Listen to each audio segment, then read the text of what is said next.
ಸುವಾರ್ತೆ 19ನೇ ಅಧ್ಯಾಯ 24ನೇ ವಾಕ್ಯದಲ್ಲಿ ಯೇಸು ಸ್ವಾಮಿ ಹೇಳಿದ್ರು, ಒಂಟೆಯು ಸೂಜಿಯ ಕಣ್ಣಿನಲ್ಲಿ ಹೋಗುವುದು ಸುಲಭ, ಆದರೆ ಧನವಂತನು ದೇವರ ರಾಜ್ಯ ಬರೋದು ಕಷ್ಟ ಎಂಬುದಾಗಿ. ಅಂದ್ರೆ ಇವತ್ತಿನ ಪ್ರಶ್ನೆ ಏನು ಅಂದ್ರೆ, ದೇವರು ಧನವಂತರನ್ನು ದ್ವೇಷಿಸ್ತಾರ?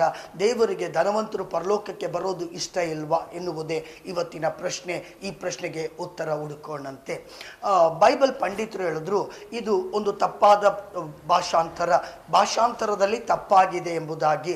ಅಲ್ಲಿ ಸೂಜಿಯ ಕಣ್ಣಿನಲ್ಲಿ ಒಂಟೆ ಅಲ್ಲ, ಸೂಜಿಯ ಕಣ್ಣಿನಲ್ಲಿ ಹಗ್ಗ ಎಂಬುದಾಗಿ ಯೇಸು ಹೇಳಿದ್ದು ಹಗ್ಗ ಎಂಬುದಾಗಿ. ಆದರೆ ಭಾಷಾಂತರ ಮಾಡುವಾಗ ಇದು ತಪ್ಪಾಗಿದೆ. ಯಾಕೆ ಇದನ್ನು ಹೇಳ್ತಾ ಇದ್ದಾರೆ? ಇದಕ್ಕೆ ಸಾಕ್ಷಿ ಏನಿದೆ ಅಂದರೆ, ಕ್ಯಾಮಲ್ ಎನ್ನುವಂಥ, ಇಂಗ್ಲಿಷ್ನಲ್ಲಿ ಕ್ಯಾಮಲ್ ಅಂದರೆ ಒಂಟೆ, ಒಂಟೆ ಎನ್ನುವಂಥ ಕ್ಯಾಮಲ್ ಎನ್ನುವಂಥ ಆ ಶಬ್ದಕ್ಕೆ ಗ್ರೀಕ್ ಭಾಷೆಯಲ್ಲಿ ಕೆಮಿಲೋಸ್, KAMELOS ಕೆಮಿಲೋಸ್ ಎಂಬುದಾಗಿ. ಹಗ್ಗ, ರೋಪ್ ಎನ್ನುವ ಶಬ್ದಕ್ಕೆ ಗ್ರೀಕ್ ಭಾಷೆಯಲ್ಲಿ ಕೆಮಿಲೋಸ್, KAMILOS ಕೆಮಿಲೋಸ್. ಇಲ್ಲಿ ಕ್ಯಾಮಲಿಗೂ ರೋಪಿಗೂ ಗ್ರೀಕ್ ಭಾಷೆಯಲ್ಲಿ ಒಂದೇ ಅಕ್ಷರ, ಇ ಎನ್ನುವಂಥ ಅಕ್ಷರ ಕ್ಯಾಮಲಿಗೆ, ಐ ಎನ್ನುವಂಥ ಅಕ್ಷರ ಹಗ್ಗಕ್ಕೆ. ಸೊ ಹಿಂಗಾಗಿ ಆ ಪಂಡಿತರು ಹೇಳಿದ್ರು, ಇದು ಕ್ಯಾಮಲ್ ಅಲ್ಲ, ರೋಪ್, ಇದು ಒಂಟೆ ಅಲ್ಲ, ಇದು ಹಗ್ಗ ಅಂತ ಹೇಳಿದ್ರು. ಆದರೆ ಇದು ಸತ್ಯವಲ್ಲ. ಯೇಸು ಸ್ವಾಮಿ ಹೇಳಿದ್ರು, ಸೂಜಿಯ ಕಣ್ಣಿನಲ್ಲಿ ಒಂಟೆ ಹೋಗುವುದು ಸುಲಭ, ಆದರೆ ಧನವಂತನು ದೇವರ ರಾಜ್ಯ ಬರೋದು ಕಷ್ಟ ಎಂಬುದಾಗಿ. ಪ್ರೀತಿಯ ದೇವ ಜನರೇ, ನೋಡಿ, ಇದನ್ನು ಯೇಸು ಸ್ವಾಮಿ ಯಾವಾಗ ಹೇಳಿದ್ರು, ಯಾಕೆ ಹೇಳಿದ್ರು ಅಂತ ಫಸ್ಟ್ ತಿಳ್ಕೊಳ್ಳೋಣಂತೆ.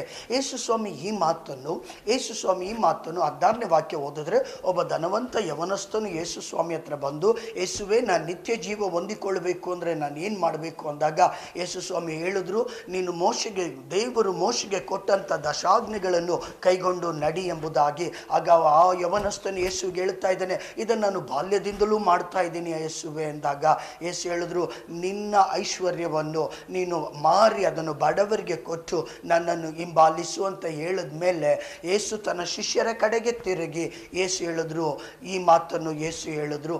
ಏನಂತ ಹೇಳಿದ್ರು?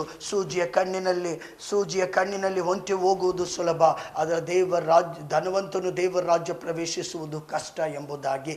ಯಾಕೆ ಈ ಮಾತು ಯೇಸು ಹೇಳಿದ್ರು ಅಂತ ಸ್ವಲ್ಪ ನಾವು ಆಳವಾಗಿ ಧ್ಯಾನ ಮಾಡಿಕೊಳ್ಳೋಣಂತೆ. ನೋಡಿ, ಮಲಾಕಿ ಪುಸ್ತಕಕ್ಕೂ ಮತ್ತಾಯ ಸುವಾರ್ತೆಗೂ ನಡುವೆ 400 ವರ್ಷದ ಅಂತರ. ಈ 400 ವರ್ಷನ ಇಂಗ್ಲಿಷ್ನಲ್ಲಿ ಡಾರ್ಕ್ ಸೈಲೆನ್ಸ್ ಡೇಸ್ ಅಂತ, ಅಥವಾ ಡಾರ್ಕ್ ಸೈಲೆನ್ಸ್ ಪೀರಿಯಡ್ ಎಂಬುದಾಗಿ ಕರಿತೀವಿ.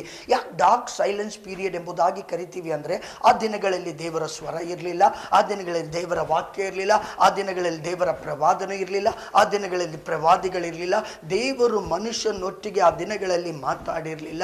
ಸೊ ಅದಕ್ಕೆ ಆ ದಿನವನ್ನು ಡಾರ್ಕ್ ಸೈಲೆನ್ಸ್ ಪೀರಿಯಡ್ ಎಂಬುದಾಗಿ ನಾವು ಕರಿತೀವಿ.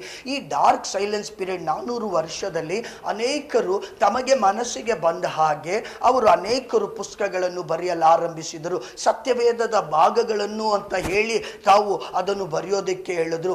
ಸೊ ಅದನ್ನು ಇಂಗ್ಲಿಷ್ನಲ್ಲಿ ಹಿಪೋಕ್ರಿಫಿಯಾ ಎಂಬುದಾಗಿ ನಾವು ಕರಿತೀವಿ. ಹಿಪೋಕ್ರಿಫಿಯಾ ಅಂದರೆ ಅರ್ಥ ಅಧಿಕೃತವಾದಂಥ ಪುಸ್ತಕ ಅಥವಾ ತಳ್ಳಲ್ಪಟ್ಟಂಥ ಪುಸ್ತಕ, ಸತ್ಯವೇದದಲ್ಲಿ ಸೇರಿಸದೆ ಅದನ್ನು ಬದಿಗಿಟ್ಟಂಥ ಒಂದು ಪುಸ್ತಕ ಎಂಬುದಾಗಿ ಹಿಪೋಕ್ರಿಫಿಯಾ ಎಂಬುದಾಗಿ ನಾವು ಈ ಪುಸ್ತಕವನ್ನು ಕರಿತೀವಿ. ಈ ಪುಸ್ತಕ ಯೇಸು ಇದ್ದಂಥ ದಿನಗಳಲ್ಲಿ ಫರಿಸಾಯಿಗಳು, ಸದುಕಾಯಿಗಳು ಈ ಹಿಪೋಕ್ರಿಫಿಯಾ ಅಥವಾ ಅಧಿಕೃತ ಪುಸ್ತಕ ಅಥವಾ ತಳ್ಳಲ್ಪಟ್ಟಂಥ ಈ ಪುಸ್ತಕಗಳನ್ನು ಪಾಲಿಸುವವರಾಗಿದ್ದರು. ಇದಕ್ಕೆ ಉದಾಹರಣೆ ಇದೆಯಾ? ಇದಕ್ಕೆ ಏನಾದರೂ ಎವಿಡೆನ್ಸ್ ಇದೆಯಾ ಪಾಸ್ಟರ್ ಎಂಬುದಾಗಿ ಕೇಳಿದ್ರೆ, ಇಂಥ ಅಧಿಕೃತ ಪುಸ್ತಕವಾದಂಥ ಒಂದು ಪುಸ್ತಕ ಅದು ತೋಬಿತ್ ಎನ್ನುವಂಥ ಪುಸ್ತಕ. ಈ ತೋಬಿತ್ ಎನ್ನುವಂಥ ಪುಸ್ತಕದ 3ನೇ ಅಧ್ಯಾಯ 8ನೇ ವಾಕ್ಯದಲ್ಲಿ ಒಂದು ವಿಷಯ ಬರೆಯಲ್ಪಟ್ಟಿದೆ. ಒಂದು ಸ್ತ್ರೀ ಇದ್ದಳು, ಅವಳು ಒಬ್ಬನನ್ನು ಮದುವೆ ಮಾಡಿಕೊಂಡಳು, ಅವನು ಸತ್ತ ಮೇಲೆ ಅವರ ತಮ್ಮನನ್ನು ಮದುವೆ ಮಾಡಿಕೊಂಡಳು, ಆ ತಮ್ಮನು ಸತ್ತ ಮೇಲೆ ಇನ್ನೊಬ್ಬನ ತಮ್ಮನನ್ನು ಮದುವೆ ಮಾಡಿಕೊಂಡಳು. ಈ ರೀತಿ 7 ಜನ ತಮ್ಮಂದನ್ನು ಮದುವೆ ಮಾಡಿಕೊಂಡಂಥ ಆಕೆಯು, ಅವರು ಎಲ್ಲರೂ ಸತ್ತ ಮೇಲೆ ಅವಳು ಪರಲೋಕಕ್ಕೆ ಹೋಗಿ ಯಾರ ಹೆಂಡತಿ ಆಗುವಳು ಎಂಬುದಾಗಿ ತೋಬಿತ್ 3ನೇ ಅಧ್ಯಾಯ 8ನೇ ವಾಕ್ಯದಲ್ಲಿ ಬರೆಯಲ್ಪಟ್ಟಿದೆ. ಈ ವಾಕ್ಯನ ಫರಿಸಾಯಿಗಳು, ಸದುಕಾಯಿಗಳು ಓದಿದ ನಿಮಿತ್ತವಾಗಿ ಮತ್ತಾಯನು ಬರೆದ ಸುವಾರ್ತೆ 22ನೇ ಅಧ್ಯಾಯ 28ನೇ ವಾಕ್ಯದಲ್ಲಿ ಅವರು ಯೇಸು ಹತ್ರ ಬಂದು ಇದೇ ಪ್ರಶ್ನೆನ ಕೇಳ್ತಾ ಇದ್ದಾರೆ. ತೋಬಿತ್ 3ನೇ ಅಧ್ಯಾಯ 8ನೇ ವಾಕ್ಯದಲ್ಲಿ ಇದ್ದಂಥ ಅದೇ ಪ್ರಶ್ನೆನ ಇಲ್ಲಿ ಮತ್ತಾಯ ಬರೆದ ಸುವಾರ್ತೆ 22ನೇ ಅಧ್ಯಾಯ 28ನೇ ವಾಕ್ಯದಲ್ಲಿ ಯೇಸು ಸ್ವಾಮಿಗೆ ಅದೇ ಪ್ರಶ್ನೆ ಕೇಳ್ತಾ ಇದ್ದಾರೆ. ಸೊ ಇದರಿಂದ ನಮಗೇನು ಅರ್ಥ ಆಗುತ್ತೆ ಅಂದರೆ, ಅವರು ತೋಬಿತ್ ಎನ್ನುವಂಥ ಅಧಿಕೃತ ಪುಸ್ತಕ, ತಳ್ಳಲ್ಪಟ್ಟಂಥ ಪುಸ್ತಕವನ್ನು ಅವರು ಹಿಂಬಾಲಿಸ್ತಾ ಇದ್ರು, ಪಾಲಿಸ್ತಾ ಇದ್ರು ಎಂಬುದಾಗಿ.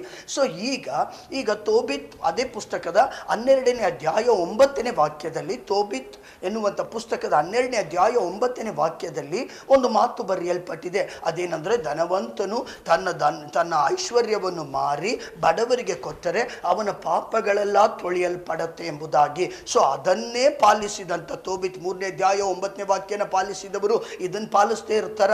ಅವರ ಮನಸ್ಸುಗಳಲ್ಲಿ ಅವರ ನಂಬಿಕೆ ಏನಿತ್ತು ಅಂದರೆ, ಧನವಂತನು ಸಾಯುವಾಗ ತನ್ನ ಐಶ್ವರ್ಯನ್ನೆಲ್ಲ ಬಡವರಿಗೆ ಹಂಚಿಬಿಟ್ರೆ ಅವನ ಪಾಪಗಳು ತೊಳೆಯಲ್ಪಡತ್ತೆ, ಅವನು ದೇವರ ರಾಜ್ಯ ಸೇರಬಹುದು ಎನ್ನುವಂಥ ನಂಬಿಕೆಯಲ್ಲಿ ಸದುಕಾಯಿಗಳು, ಫರಿಸಾಯಿಗಳು ಹಾಗೂ ಅಲ್ಲಿದ್ದಂಥ ಯಹೂದ್ಯರು, ಯೇಸುವಿನ ದಿನಗಳಲ್ಲಿದ್ದಂಥ ಯಹೂದ್ಯರು ನಂಬಿದರು. ಸೊ ಈ ನಂಬಿಕೆಯನ್ನು ಮುರಿಯುವುದಕ್ಕೋಸ್ಕರ ಯೇಸು ಹೇಳಿದ್ರು ಸೂಜಿಯ ಕಣ್ಣಿನಲ್ಲಿ ಹೊಂಟಿ ಹೋಗುವುದು ಸುಲಭ, ಆದರೆ ಧನವಂತನು ದೇವರ ರಾಜ್ಯ ಸೇರುವುದು ಕಷ್ಟ.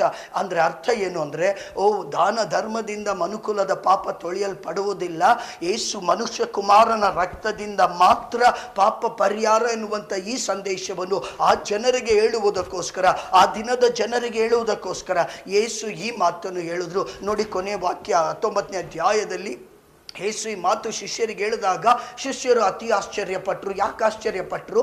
ಯಾಕೆಂದರೆ ಶಿಷ್ಯರು ಸಹ ಇದೇ ವಿಷಯವನ್ನು, ತೋಬಿತ್ 12ನೇ ಅಧ್ಯಾಯ 9ನೇ ವಾಕ್ಯವನ್ನು ಶಿಷ್ಯರು ಸಹ ನಂಬಿದರು. ಸೊ ಈ ವಿಷಯವನ್ನು, ಅವರಲ್ಲಿದ್ದಂಥ ಈ ಮೂಢನಂಬಿಕೆಯನ್ನು ತೆಗೆದುಹಾಕೋದಕ್ಕೋಸ್ಕರ ಯೇಸು ಆ ಜನರಿಗೆ ಈ ವಿಷಯವನ್ನು ಹೇಳಿದ್ರು. ನಾನು ಭಾವಿಸ್ತೀನಿ ನಿಮಗೆ ಈ ದಿನದ ಈ ಪ್ರಶ್ನೆಗೆ ಉತ್ತರ ಸಿಕ್ಕಿದೆ ಎಂಬುದಾಗಿ. ಇಂಥ ಪ್ರಶ್ನೆಗಳು ಇರುವುದಾದರೆ ನನ್ನ ಕಮೆಂಟ್ ಸೆಕ್ಷನ್ನಲ್ಲಿ ನೀವು ಇದನ್ನು ನಿಮ್ಮ ಪ್ರಶ್ನೆಗಳನ್ನ ಹಾಕಿರಿ. ಪವಿತ್ರಾತ್ಮನ ಸಹಾಯದಿಂದ ಇಂಥ ಪ್ರಶ್ನೆಗಳಿಗೆ ಉತ್ತರ ಹುಡುಕೋಣಂತೆ ದೇವರು ನಿಮ್ಮನ್ನು ಆಶೀರ್ವದಿಸಲಿ.